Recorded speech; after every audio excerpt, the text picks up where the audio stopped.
So a topic I'd like to talk about next is to clean up our example a little bit.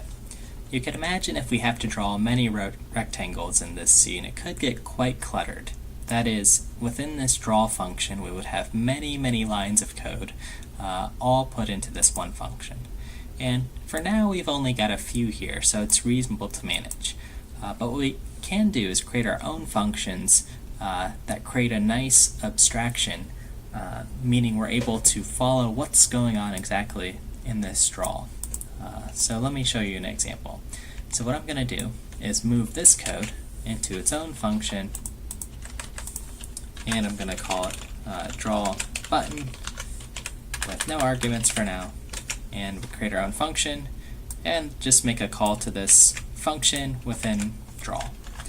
And remember, draw is being called over and over and over again. So as soon as this function is executed over and over and over again, we draw the background, then our function draw button is called, and then this code is executed. So let's save this and refresh to make sure the same program works. And it does, and we're good to go here. Now we can take this a little bit further by adding in arguments to our function. That is, some parameters that determine what exactly we're drawing here. So can we move these variables here that are known as global variables, that is, we can use them anywhere, and just limit to drawing within this function call. Let me show you an example. So I'm going to move in the rect size here for x, for y, and the position, and I'm going to match these to the convention of the rectangle draw function. The x position we drew at 100, the y position 100, the size was 100, and the y size was 40.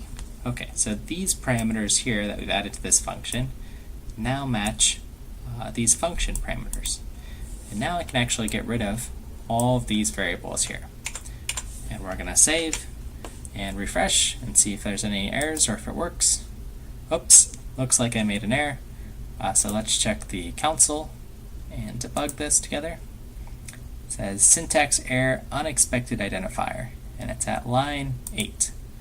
So if I look at line 8 in my console, it's going to give me some hint. Okay, so what the problem appears to be is I mistakenly left out a comma here. So let's save, and we see we can hover over a rectangle.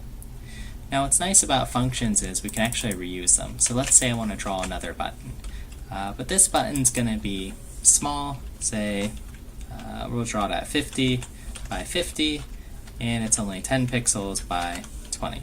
If I save and refresh, we'll see a small button here, and we have that same functionality of hovering over it. And that's all for now.